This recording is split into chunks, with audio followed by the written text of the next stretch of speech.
Bismillahirrahmanirrahim. Assalamualaikum warahmatullahi wabarakatuh.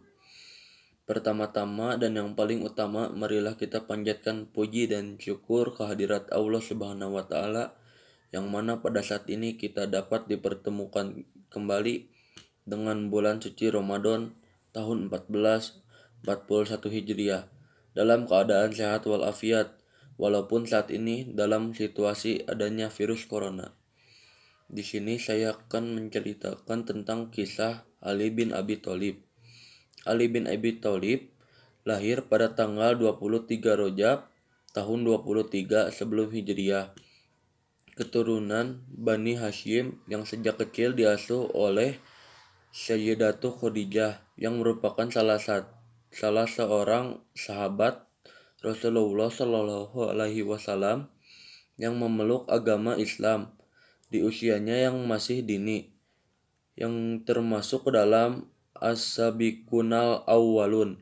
Ali mendapatkan pelajaran-pelajaran penting langsung dari Rasulullah dan sebagai salah satu pemeluk Islam yang terdahulu. Ali terlibat dari berbagai hal yang besar pada saat masa kenabian Rasulullah Shallallahu Alaihi Wasallam. Walaupun Ali merupakan sosok yang paling muda di antara para sahabat-sahabat yang lainnya, tidak menjadikan alasan baginya untuk membela dan memperjuangkan agama Islam yang diridhoi Allah Subhanahu wa taala. Sebagai contohnya saja, Ali bin Abi Thalib yang menggantikan Rasul sebagai seorang yang berbaring ketika terjadi penyerbuan di rumah Rasulullah Shallallahu Alaihi Wasallam yang dilakukan guna mengkelabui para kafir Quraisy pada saat itu supaya tidak terkesan kosong.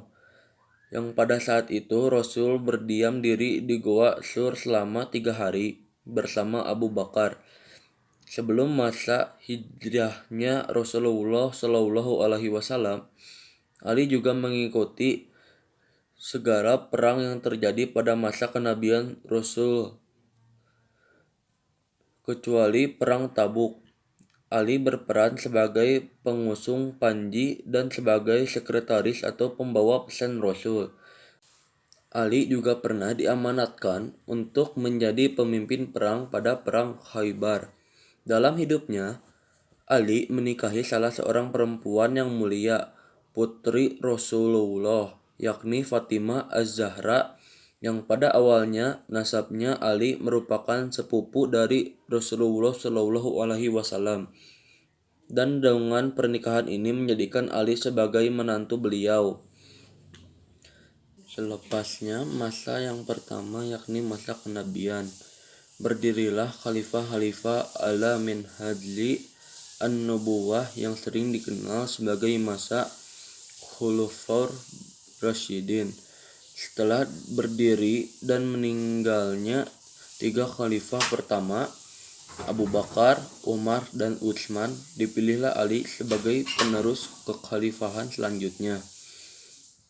Ali mempunyai sifat yang taat dan tegas atas hukum-hukum yang telah disyariatkan oleh agama Islam. Maka ketika pemaafan putra Umar yakni Ubaidullah bin Umar, Ali termasuk seorang yang tidak setuju akan keputusan Utsman bin Affan pada saat itu.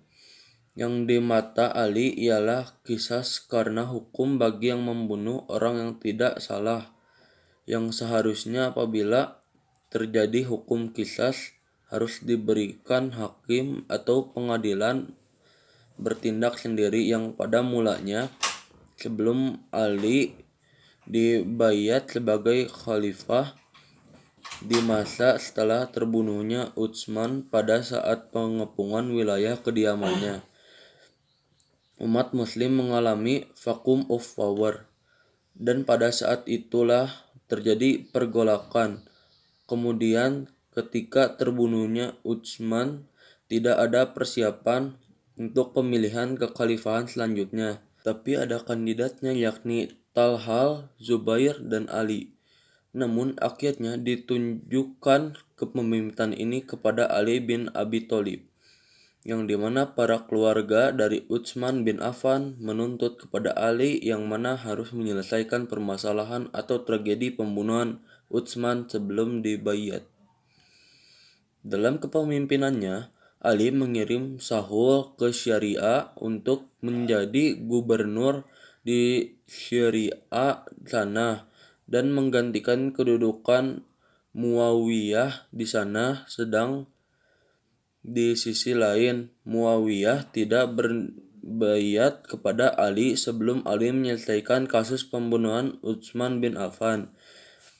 Terjadi hura-hara pada saat kepemimpinan Ali bin Abi Thalib, yang salah satunya merupakan terjadinya Perang Jamal yang terjadi atas kesalahpahaman antar mereka, yang terjadi akibat adu domba para munafikin yang mengadu domba antara Ali dengan para sahabat yang lainnya seperti Talha serta Zubair yang kemudian salah satunya merupakan istri Rasulullah Aisyah.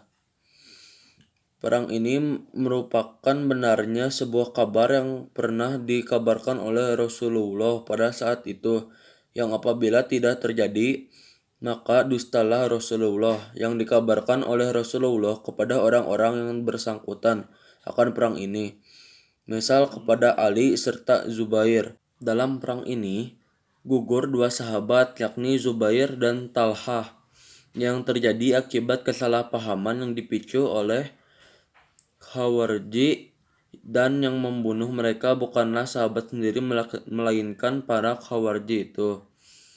Lambat laun pada tanggal 19 Ramadan tahun 40 Hijriah, saat sholat di Masjid Agung Kufah, yang secara tiba-tiba Ali yang sedang menunaikan sholat subuh diserang oleh orang Khawarij dengan pedang yang diberi racun olehnya bernama Abdurraham bin Muljam. Dalam keadaan sujud, dia diserang. Lantas setelah selesainya sholat Ali, dia memerintahkan anak-anaknya agar tidak menyerang Khawarij tadi apabila dirinya selamat. Dan apabila Ali meninggal, maka dia hanya diberi satu pukulan. Terlepas apakah dia akan meninggal atau tidak, 2 hari setelah Ali diserang, beliau meninggal pada tanggal 21 Ramadan. Dan pada akhirnya Hasan bin Ali memenuhi kisah dan memberikan kepada Abdurrahman bin Muljam atas apa yang telah dilakukannya kepada Ali, yang mengakibatkan Ali meninggal dunia. Demikian yang dapat saya sampaikan. Mudah-mudahan kita semua selalu dalam maghfirah dan lindungan Allah Subhanahu wa taala.